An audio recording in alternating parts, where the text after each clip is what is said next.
Você está ouvindo o audiobook de Revista Espírita de 1858, de Allan Kardec. Agora, você vai ouvir o capítulo C.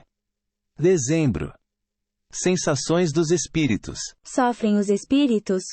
Que sensações experimentam?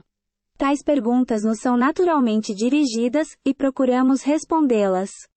Inicialmente devemos dizer que, para tanto, não nos contentamos com respostas dos espíritos.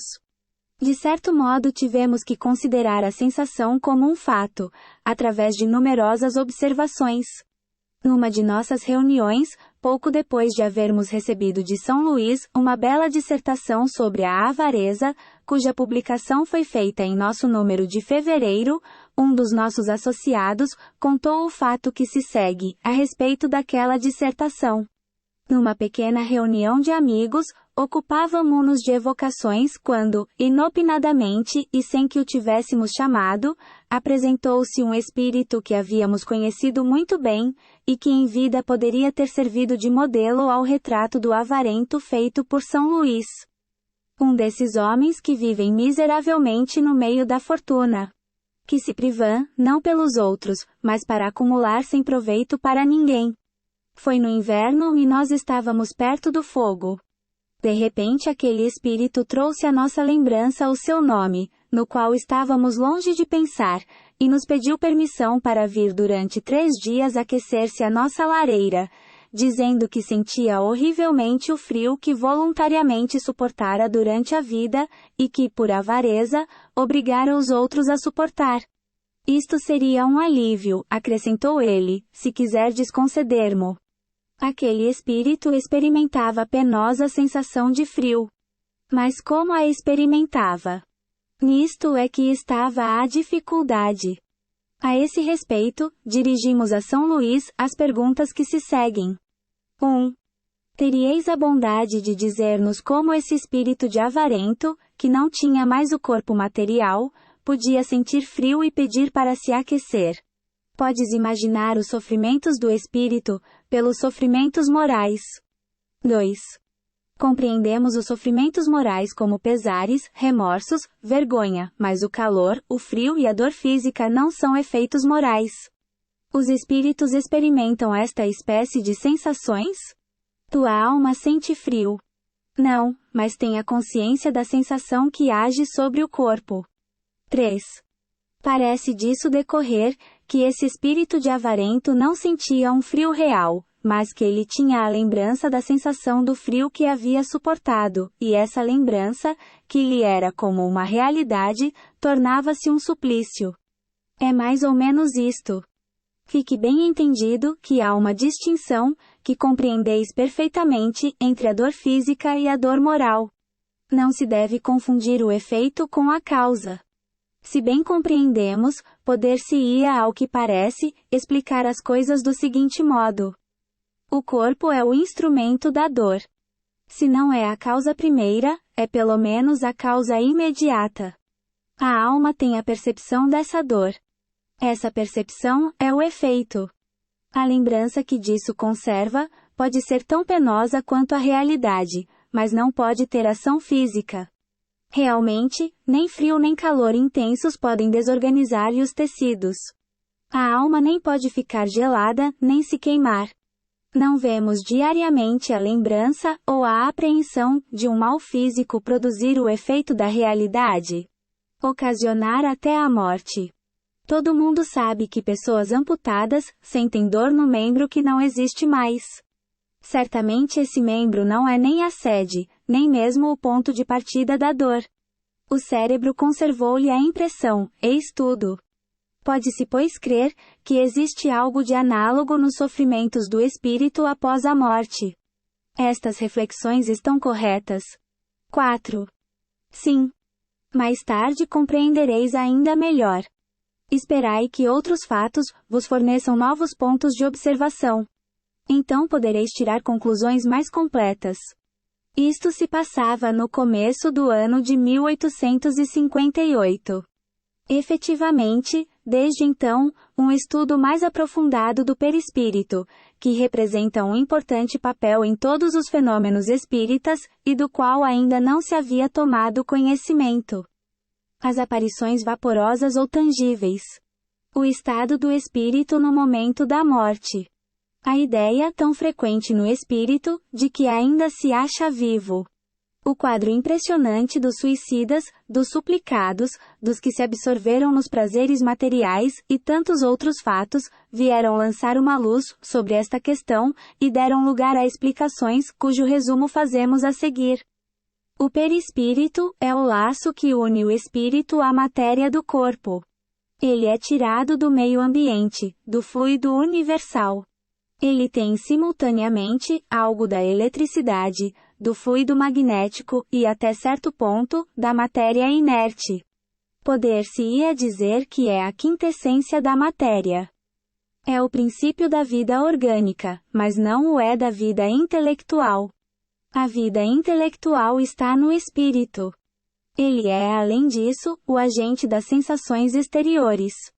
No corpo, essas sensações estão localizadas nos órgãos que lhe servem de canais. Destruído o corpo, as sensações tornam-se gerais. Eis porque o espírito não diz que sofre mais da cabeça do que dos pés. Além disso, é necessário não confundir as sensações do perispírito, que se tornou independente, com as do corpo. Não podemos tomar estas últimas, senão, como termo de comparação, e não como analogia. Um excesso de calor ou de frio pode desorganizar os tecidos do corpo, entretanto, não pode atingir o perispírito. Desprendido do corpo, o espírito pode sofrer, mas esse sofrimento não é o do corpo. Contudo, não é um sofrimento exclusivamente moral, como o remorso, de vez que ele se queixa de frio ou de calor. Ele não sofre mais no inverno do que no verão. Vimos-os passar através das chamas, sem experimentar nenhum sofrimento. Assim, nenhuma impressão sobre eles pode exercer a temperatura. A dor que sentem não é, pois, uma dor física, propriamente dita. É um vago sentimento íntimo, de que o próprio espírito nem sempre se dá conta com precisão, porque a dor não é localizada e não é produzida por agentes externos. É mais uma lembrança do que uma realidade, posto seja uma lembrança realmente penosa. Há, entretanto, algo mais que uma lembrança, como passaremos a ver. Ensina-nos a experiência, que no momento da morte o perispírito se desprende mais ou menos lentamente do corpo. Durante os primeiros instantes, o espírito não se dá conta da situação. Não se julga morto. Sente-se vivo. Vê seu corpo ao lado. Sabe que é o dele, mas não compreende que do mesmo esteja separado. Esse estado dura enquanto existe uma ligação entre o corpo e o perispírito. Recordemos a evocação do suicida, da casa de banhos da Samaritana, descrita em nosso número de junho. Como todos os outros, ele dizia: "Não, eu não estou morto." Mas acrescentava: "Entretanto, sinto que os vermes me roem." Ora, seguramente os vermes não roem o perispírito, e ainda menos o espírito. Apenas roem o corpo. Como a separação do corpo e do perispírito não era completa, o resultado era uma espécie de repercussão moral, que lhe transmitia a sensação do que acontecia no corpo. Repercussão talvez não seja o vocábulo, o qual poderia fazer supor um efeito muito material. Era antes a visão daquilo que se passava em seu corpo, ao qual estava ligado o seu perispírito, que lhe produzia uma ilusão, que ele tomava como realidade. Assim, não é uma lembrança, pois que em vida não tinha sido roído pelos vermes. Era um sentimento atual. Vemos por aí as deduções que podem ser tiradas dos fatos, quando observados com atenção. Durante a vida, o corpo recebe impressões exteriores e as transmite ao espírito, por intermédio do perispírito, que constitui provavelmente aquilo que é chamado fluido nervoso. Morto, o corpo não mais sente, porque nele já não há espírito nem perispírito. Desprendido do corpo, o perispírito experimenta a sensação. Entretanto, como esta não lhe chega através de um canal limitado, é geral. Ora, Como na realidade existe apenas um agente transmissor, desde que é o espírito que tem a consciência, disto resulta que se pudesse existir um perispírito sem espírito, este não sentiria mais do que o corpo quando morto. Do mesmo modo, se o espírito não tivesse perispírito, seria inacessível a qualquer sensação dolorosa. É isto o que acontece com os espíritos completamente depurados. Sabemos que quanto mais se depuram, tanto mais eterizada se torna a essência do perispírito, de onde se segue que a influência material diminui à medida que o espírito progride, isto é, à medida que o perispírito se torna menos grosseiro. Dir-se-á, entretanto, que as sensações agradáveis são transmitidas ao espírito pelo perispírito, assim como as desagradáveis. Ora, se o espírito puro é inacessível a umas, deve sê-lo igualmente a outras. Sim, sem dúvida, as que provêm unicamente da influência da matéria que conhecemos. O som de nossos instrumentos, o perfume de nossas flores, nenhuma impressão lhe causam. Entretanto, há nele sensações íntimas, de um encanto indefinível do qual nenhuma ideia podemos fazer, porque a tal respeito somos como cegos de nascença em relação à luz. Sabemos que isto existe, mas por que meio? Daqui não passam nossos conhecimentos. Sabemos que há percepção, sensação, audição, visão. Que essas faculdades são atributos do ser inteiro, e não, como no homem, de uma parte do ser. Mas ainda uma vez, por que meio? Eis o que ignoramos. Os próprios espíritos não nos podem dar esclarecimentos sobre isso porque nossa linguagem não é apta a exprimir ideias que não possuímos, do mesmo modo que um povo cego não teria palavras para exprimir os efeitos da luz, ou a linguagem dos selvagens, meios para descrever as nossas artes, as nossas ciências e as nossas doutrinas filosóficas. Dizendo que os espíritos são inacessíveis às impressões de nossa matéria, queremos referir-nos aos espíritos muito elevados, cujo envoltório etéreo não tem analogia aqui na Terra. Já o mesmo não se dá com aqueles cujo perispírito é mais denso. Esses percebem os nossos sons, os nossos odores, mas não por uma parte limitada do seu ser, como quando vivos. Poder-se-ia dizer que as vibrações moleculares se fazem sentir em todo o seu ser, e assim chegam ao sensorium comune, que é o próprio espírito, posto que de maneira diferente e talvez mesmo com uma impressão diferente, o que produz uma modificação na percepção. Eles ouvem o som de nossa voz, entretanto nos entendem sem o recurso da palavra, pela simples transmissão do pensamento, o que vem em apoio àquilo que dizíamos, isto é, que tal penetração é tanto mais fácil quanto mais desmaterializado é o espírito. Quanto à visão, ela independe da nossa luz. A faculdade de ver é um atributo essencial da alma. Para ela não existe obscuridade. No entanto, ela é mais extensa e penetrante naqueles que são mais depurados. A alma ou espírito tem, pois, em si mesma, a faculdade de todas as percepções. Na vida corpórea, estas são obliteradas pela grosseria de nossos órgãos. Na vida extracorpórea, são cada vez menos obliteradas, à medida que se depura o envoltório semimaterial. Tirado do meio ambiente, esse envoltório varia segundo a natureza dos mundos. Passando de um mundo a outro, os espíritos mudam de envoltório como nós mudamos as roupas ao passar do inverno ao verão, ou do polo ao equador.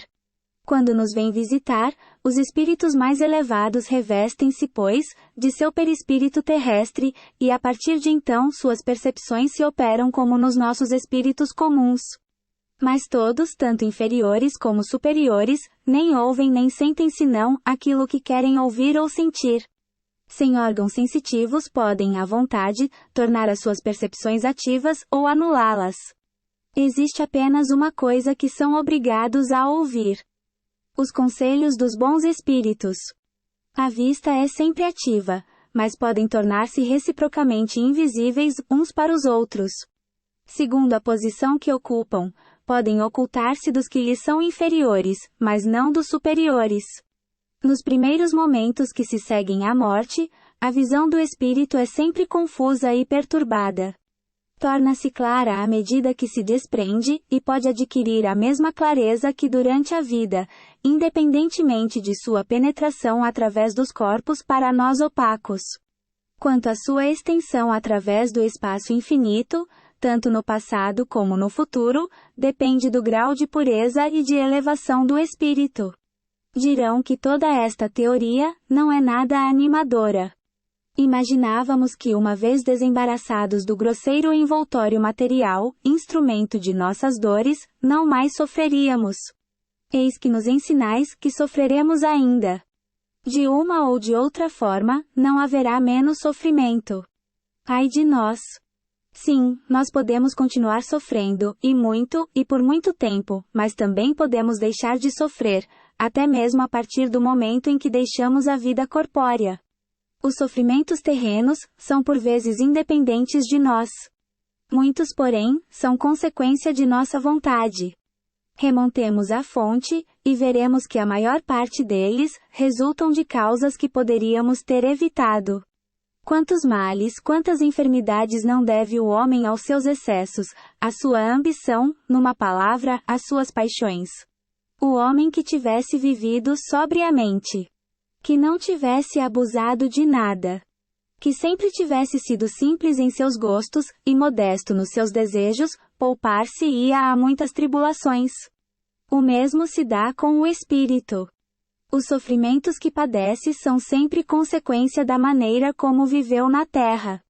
Certamente não sofrerá mais de gota ou de reumatismo, mas terá outros sofrimentos que não são menores.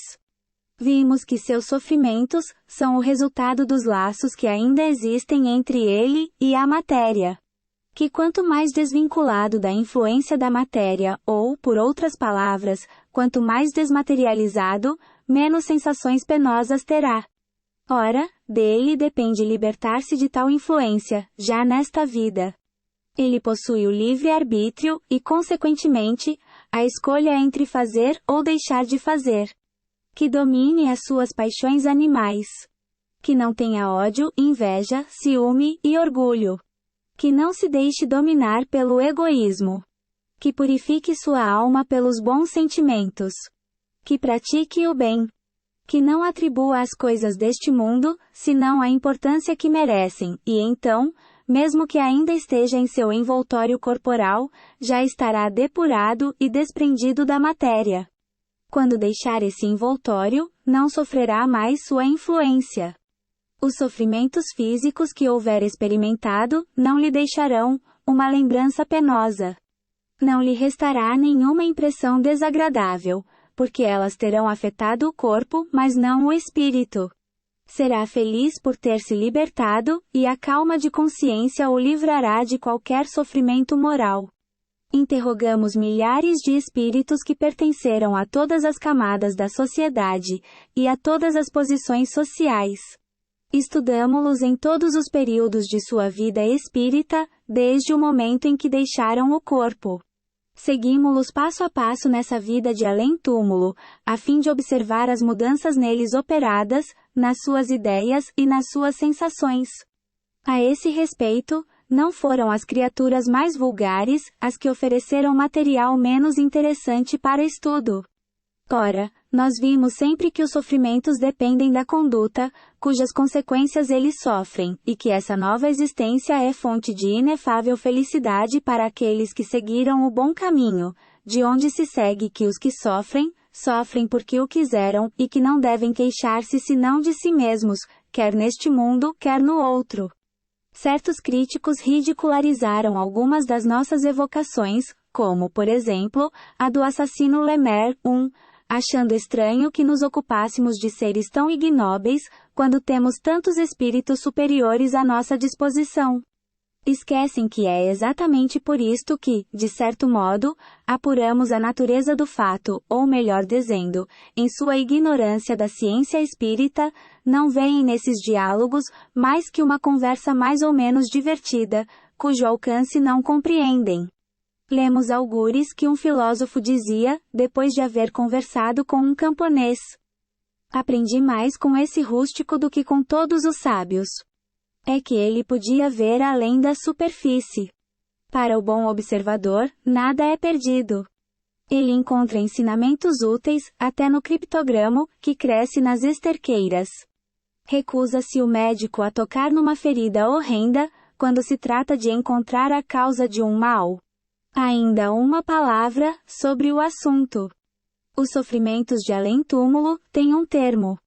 Sabemos que aos mais inferiores espíritos é permitido elevar-se e purificar-se por novas provas. Isto pode ser demorado, muito demorado, mas dele depende abreviar esse tempo penoso, porque Deus o escuta sempre, desde que se submeta à sua vontade. Quanto mais desmaterializado é o espírito, mais vastas e lúcidas são as suas percepções. Quanto mais se acha sob o império da matéria, o que depende inteiramente do seu gênero de vida terrena, mais limitadas e veladas serão elas. Quanto mais a visão moral de um se estende para o infinito, tanto mais a do outro se restringe. Assim, pois, os espíritos inferiores têm apenas uma noção vaga, confusa, incompleta e por vezes nula do futuro.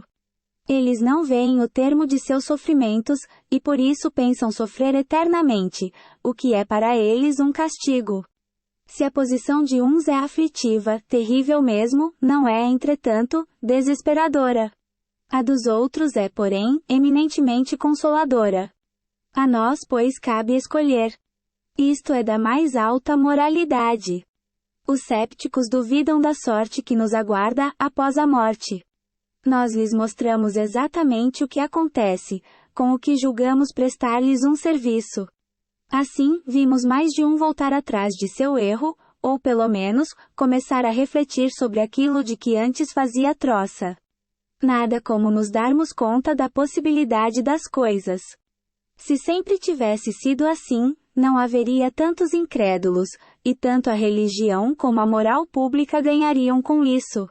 Para muitos, a dúvida religiosa provém da dificuldade de compreenderem certas coisas. São espíritos positivos não predispostos à fé cega, que só admitem aquilo que para eles tem uma razão de ser. Tornai essas coisas acessíveis à sua inteligência, e eles as aceitarão, porque, no fundo, não pedem mais do que isso a fim de crerem, e porque a dúvida lhes é uma situação mais penosa do que imaginamos, ou do que eles ousam confessar. Em tudo quanto dissemos, não há um sistema ou ideias pessoais. Também não foram alguns espíritos privilegiados que nos ditaram esta teoria.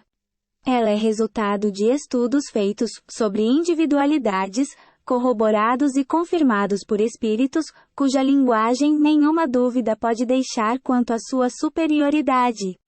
Julgamo-los por suas palavras, e não por seu nome, ou pelo nome que podem atribuir-se. 1. Vide Revista Espírita número 1. Ponto.